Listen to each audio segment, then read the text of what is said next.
কেন ভালো মানুষেরা দুঃখে থাকে এবং পাপী ভণ্ডরা কেন সবসময় খুশিতে থাকে? এর দুটি কারণ আছে। দুটো কারণই আজ আমি আপনাদের বলবো। একটি শহরে একজন অসুস্থ মহিলা বাস করত।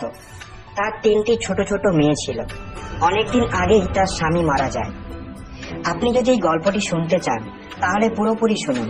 এই গল্পটি অর্ধেক থেকে ভুল করবেন না, কারণ এই পবিত্র কাহিনীর অর্ধেক এবং অসম্পূর্ণ রেখে যাওয়ায় আপনাকে অপরাধী বোধ করাতে পারে। তাই গল্পটি সম্পূর্ণ শুনুন। আপনি যদি শিবের ভক্ত হন তবে ভোলানাথকে কখনোই অসম্মান করবেন না। ছোট 3 মেয়েকে মানুষ করার ভার সেই বেচারা অবলা অসুস্থ মহিলার উপর পড়ল। সেই বিধবা 3 সন্তান নিয়ে কোথায় যাবে বুঝতে পারছিল না। এমনকি অসুস্থ থাকায় কোনো কাজও করার ক্ষমতা ছিল না। আবার ওপর থেকে সমাজের উল্টো পাল্টা কথা। দরিদ্র অসহায় মহিলার সহায়তা করার কেউ ছিল না। স্বামীর কথা মনে করে সে সব মেয়েদের দেখাশোনা করছিল। স্বামীর দুঃখে আরো অসুস্থ হয়ে পড়েন। কিভাবে তাদের লালন পালন করা হবে, একই কথা ভাবতে ভাবতে একদিন তার স্বাস্থ্যের অবনতি হয় এবং তার শেষ সময়ও ঘনিয়ে আসে। ধর্মরাজের একজন দূত সেই বিধবা মহিলার জীবন নিতে পৃথিবীতে আসেন, কিন্তু সেখানকার দৃশ্য দেখে তিনি বিভ্রান্ত হন। তিনি দেখেন যে মহিলাটি মাটিতে পড়ে আছে এবং তার সাহায্য করার মতো কেউ নেই, শুধু তার 3 মেয়ে। সে তাদের ওপর মাথা রেখে শুয়ে আছে এবং কাঁদছে। এটা দেখে তার করুণা হলো এবং সেই মেয়েরা কাঁদতে কাঁদতে তাদের মাকে জাগাচ্ছে। তখন দূত ভাবলেন যে তার বাবা ইতিমধ্যেই মারা গেছে। আমি যদি এই মহিলার জীবন নিই তাহলে এই মেয়েরা কার ওপর ভরসা করবে, কে তাদের দেখভাল করবে? এই ভেবে দেবদূত সেই মহিলার প্রাণ না নিয়ে ফিরে আসেন। ধর্মরাজ বলে, তুমি ওই মহিলার প্রাণ নিতে গিয়েছিলে, তাহলে খালি হাতে এলে কিভাবে? তখন দেবদূত বলেন, হে প্রভু, আমার ভুলগুলো ক্ষমা করুন। আমি চাইলেও সেই মহিলার জীবন আনতে পারিনি। যদি আমার জায়গায় থাকতেন তাহলে হয়তো আপনিও খালি হাতেই ফিরতেন। আমি সেই মহিলার কন্যাদের দুঃখ দেখতে পারিনি। তারা কাঁদছিল এবং তাদের মাকে জাগাচ্ছিল। সেখানে তাদের দেখার আর কেউ ছিল না। আমি যদি সেই মহিলাকে নিয়ে আসতাম তাহলে কে সেই মেয়েদের দেখাশোনা করত, কে তাদের দেখভাল করত? পৃথিবীর মানুষ এতটাই স্বার্থপর হয়ে গেছে যে বিনা কারণে কেউ কারো পাশে এসে দাঁড়ায় না। যদি কেউ সাহায্য করে তাহলে সে প্রতিদান আশা করে বা সারা জীবন নিজের অহংকারে তাদের পায়ের নিচে রাখতে চায়। দেবদূত বললেন যে, প্রভু, ওই মহিলাকে আরো কিছু সময় দেওয়া উচিত, যাতে সে তার মেয়েদের লালন পালন করে বড় করতে পারে। দেবদূতের কথা শুনে ধর্মরাজ তাকে ধমক দিয়ে বললেন, আরে মূর্খ, ঈশ্বরের বানানো এই সৃষ্টিতে না কেউ এক মুহূর্ত কমাতে পারে, না কেউ বাড়াতে পারে। সময়ের আগে তাকে কেউ জীবন দিতেও পারে না এবং তাকে অকালে হত্যাও করতে পারে না। ঈশ্বর যা করেন তিনি সবার মঙ্গলের জন্যই করেন। তুমি কে সৃষ্টিকর্তার নিয়ম পরিবর্তন করা? তুমি সেই মহিলাকে না এনে ঈশ্বরের নিয়ম লঙ্ঘন করেছ।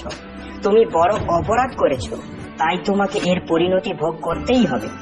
যেই পৃথিবীর মানুষের জন্য তোমার স্নেহ, মায়া, মমতা আছে, সেই পৃথিবীতেই মানুষ হয়ে তুমি তোমার পাপ বহন করবে। দেবদূত বললেন, হে প্রভু, কবে, কিভাবে আমি পৃথিবী থেকে রক্ষা পাবো?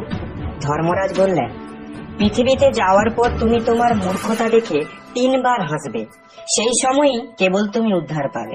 এই বলে ধর্মরাজ সেই দেবদূতকে পৃথিবী লোকে পাঠিয়ে দিল। দেবদূত মানুষ হয়ে পৃথিবীতে এলো। তার শরীরে কোনো কাপড় ছিল না। পৃথিবী লোকে একটা নিয়ম, যে একজন মানুষ যখন জন্ম নেয় সে সময় সে উলঙ্গ অবস্থাতেই জন্ম নেয়। দেবদূত কোনো জন্ম নেয়নি, কিন্তু সে রাস্তার পাশে উলঙ্গ অবস্থায় শুয়েছিল, ঠান্ডায় কাঁপছিল। সেই সময় সেখান থেকে একজন মুচি যাচ্ছিল।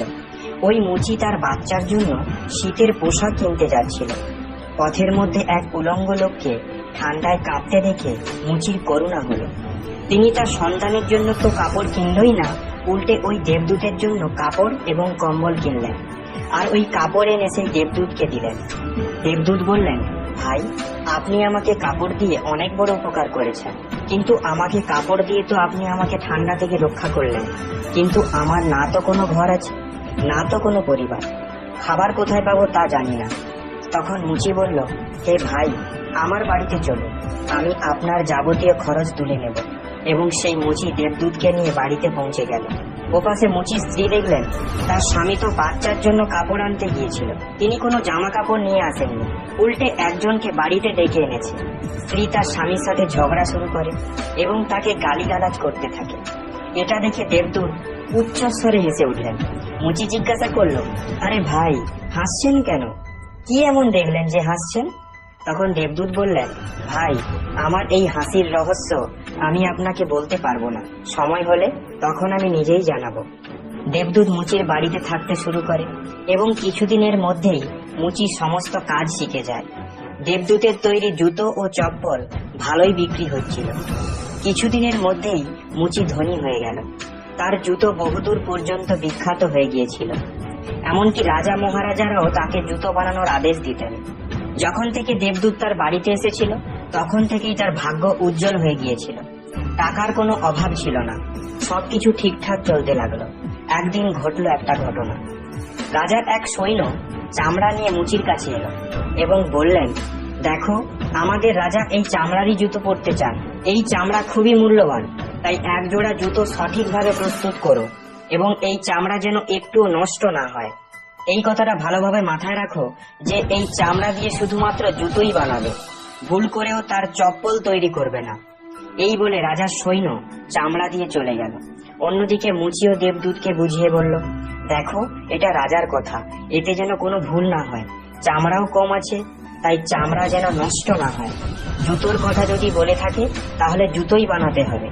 যদি চপ্পল তৈরি করা হয় তাহলে ওই রাজা আমাদের জটিল থেকে জটিলতর শাস্তি দেবে। মুচি এত বোঝানোর পরেও দেবদূত চামড়ার চপ্পলই তৈরি করলো। চপ্পল দেখে মুচির বুক ফুলে উঠল। মুচি দেবদূতকে বকাঝকা করতে লাগলো, এমনকি লাঠি দিয়ে তাকে মারতেও ছুটে যায়। সে বলল, ওরে মূর্খ, তোকে বারবার বলেছিলাম জুতো বানাতে, তুই কিনা সেই চপ্পলই বানালি। এখন রাজা আমাদের ছাড়বেন না, তুইও মরবি, সাথে আমিও মরবো, বাড়ির সকলকে ফাঁসি দেবে রাজা। মুচিকে খুব দুঃখিত দেখে দেবদূত খিলখিল করে হাসতে লাগলো। মুচি বললেন, ওরে মূর্খ, কাজ নষ্ট করে এখন হাসছিস? আরে দেখ, রাজার সৈনিক জুতো নিতে এসে গেছে। সৈনিক এসে বললেন, হে মুচি ভাই, গতকাল যে চামড়া দিয়ে গিয়েছিলাম সেটা দিয়ে জুতো বানাবে না, চপ্পল বানিয়ে দেবে। কারণ রাজা সাহেবের মৃত্যু হয়েছে এবং এখানের প্রথা রয়েছে যে যে ব্যক্তি মারা যায় তাকে চামড়ার চপ্পল পরিয়ে শেষ যাত্রায় নিয়ে যাওয়া হয়। পরদিন 3 মেয়ে এক বৃদ্ধা মহিলার সাথে মুচির দোকানে এলো। তারা 3 জনই বিয়ে করতে চলেছে এবং 3 জনই তাদের জুতোর মাপ দিতে এসেছে। দেবদূত ওই 3টি মেয়েকে চিনতে পেরেছিল যে এই 3টি একই মেয়ে, যাদের মাকে না নিয়ে যাওয়ার জন্য দেবদূত আজ এই মানুষ রূপে পৃথিবী লোকে এসে শাস্তি পাচ্ছে এবং এই মেয়েরা এখন অনেক বড় হয়ে গেছে। মনে হচ্ছে তারা ভালো ঘরে বড় হয়েছে। বৃদ্ধা বললেন, হ্যাঁ বাবা, এদের মা ছোটবেলায় চলে গেছে, তাই এদের আমার কাছে রেখেছি। আমার কোটি টাকার সম্পদ আছে এবং দুর্ভাগ্যবশত আমার কেউ নেই, তাই আমি এই 3 মেয়েকে আমার কাছে রেখেছি। আমি এদের ভালোভাবে খাওয়া দাওয়া করিয়ে পড়াশোনা করিয়ে বড় করেছি, আর এখন বিয়ে দিতে যাচ্ছি। মেয়েদের ভাগ্য দেখে মনে মনে ভাবে, ভগবান যা কিছু করেন তিনি ভালোর জন্যই করেন, আর এই সময় যদি তাদের মা না মারা যেতেন তাহলে আজ এরা অনাহারে ও দরিদ্রের মধ্যে পড়ে থাকত। মায়ের মৃত্যুর পর আজ এই 3 মেয়েই অনেক ধনী পরিবারের পুত্রবধূ হতে চলেছে, আর এই বৃদ্ধার কোটি টাকার সম্পত্তির মালিকও হয়েছে এই 3 মেয়ে। এসব দেখে দেবদূত তার আগে করা মূর্খতার কথা ভেবে জোরে জোরে হাসতে লাগলো। মুচি জিজ্ঞেস করলো, তুমি হাসছো কেন? তোমার হাসির কারণ বলো। দেবদূত মুচিকে বললেন, আমি একজন দেবদূত, আর এখন এই যে 3 মেয়ে জুতোর সাইজ দেওয়ার পর চলে গেল, আমি এদের মাকে নিতে এসেছিলাম, কিন্তু সেই সময় 3 জনই ছোট ছিল এবং তাদের জন্য করুণার কারণে আমি তাদের মাকে নিয়ে যাইনি এবং তাদের বাবা আগেই মারা গিয়েছিল। এই কারণে ধর্মরাজ আমাকে অভিশাপ দিয়ে পৃথিবীতে পাঠালেন। আমি কোনো কাপড় ছাড়াই রাস্তার পাশে শুয়ে পড়েছিলাম। তারপর তুমি আমাকে তোমার ঘরে নিয়ে এলে। সেই সময় তোমার স্ত্রী তোমার সাথে অনেক ঝগড়া করেছিল, কারণ তুমি তোমার বাচ্চার জামা কাপড়ের টাকা দিয়ে আমার জন্য কম্বল এবং কাপড় কিনেছিল। সেই সময় প্রথমবার তোমার বউয়ের বোকামি দেখে খুব হেসেছিলাম, কারণ তোমার স্ত্রী লাভ দেখতে পাচ্ছিল না, যা আমার আসার পর তোমার বাড়িতে ঘুরতে যাচ্ছিল।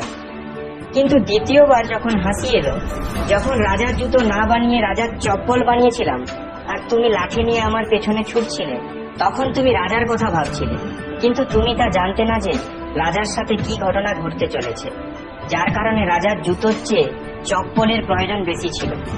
অনেক সময় এমন হয় যে আমরা যা দেখতে পাই না এবং যা চোখের সামনে ঘটতে চলেছে তা দেখে চিন্তা করে দুঃখিত হই। কখনো কখনো ঈশ্বর আমাদের ভালোর জন্যই আমাদের খারাপ করে থাকে, কিন্তু সেসব দেখে আমরা ঈশ্বরের ওপর রেগে যাই। কিন্তু আমরা আমাদের ভালো দেখতে পাই না, যা ভবিষ্যতে ঘটতে চলেছে। কখনো কখনো আমাদের বর্তমানে ভালো কিছু হলে তা নিয়ে খুব খুশি হই, কিন্তু ভবিষ্যতে কি ঘটতে চলেছে তা আমরা দেখতে পাই না। আমাদের সাথে ভালো এবং খারাপ দুই ধরনের ঘটনা ঘটে, তবে আমাদের সর্বদা এ সম্পর্কে চিন্তা করা উচিত যে ভগবান যা করবেন তা ভালোর জন্যই করবেন। এই কথা মনে করে আমাদের এগিয়ে যাওয়া উচিত। ভালো লোকেরা এই কারণেই দুঃখী থাকে, কারণ ভালো লোকেদের সাথে পরে ভালো কিছু ঘটতে পারে। এবং দ্বিতীয় কারণ হলো যে ভালো লোকেরা সর্বদা ঈশ্বরের সাথে সংযুক্ত থাকে এবং তাদের জন্য ঈশ্বরের সাথে সংযুক্ত থাকা প্রয়োজন, যাতে তারা কষ্ট পেতে পারে। সবশেষে দেবদূত মুচিকে সবকিছু বুঝিয়ে ধর্মরাজের কাছে ফিরে গেলেন। এই ভিডিওটি বলার সময় যদি কোনো ভুল হয়ে থাকে তাহলে আমি ক্ষমা প্রার্থী। আশা করি আপনাদের সবার এই ভিডিওটি ভালো লেগেছে। ভিডিওটি ভালো লাগলে ভিডিওটিতে একটি লাইক দিন। আপনি যদি শিবের ভক্ত হন তাহলে কমেন্টে হর হর মহাদেব লিখুন এবং চ্যানেলটি সাবস্ক্রাইব করে আমার পাশে থাকুন। দেখা হচ্ছে পরবর্তী ভিডিওতে। আপনারা সবাই ভালো থাকবেন। ধন্যবাদ।